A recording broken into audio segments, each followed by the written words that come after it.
ეგრეთ წოდებულ მოსამართლეს უსამართლობის ბასტიონად ქცეულ შენობაში თბილისის საქალაქო სასამართლოს სახით უკვე გადაწყვეტილება დაავალეს, იმიტომ რომ ეს არ არის გადაწყვეტილება, რომელსაც მოსამართლე იღებს, ეს არის პოლიტიკური დაკვეთა და დავალება.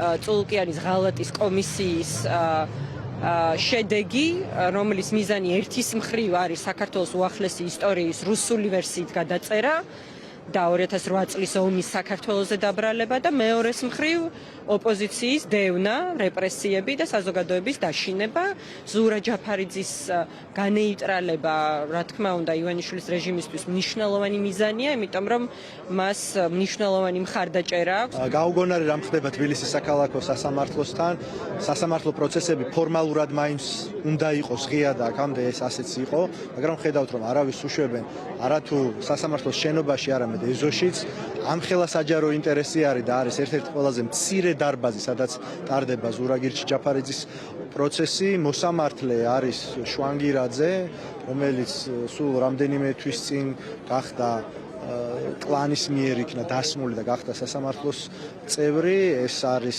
გამორჩეული თავისი ერთგულებით მურუსიძისადმი, იმიტომ რომ ერთ-ერთი პირველი საქმე იყო, რომ 11 პოლიტპატიმარი გაუშვა პატიმრობაში, ბადრი ჯაფარიძის საქმეზეც რამდენიმე დღის წინ ის იყო მოსამართლე. ბუნებრივია, სინამდვილეში სასამართლოში არანაირი გადაწყვეტილება არ მიიღება. გადაწყვეტილებას იღებს ივანიშვილი.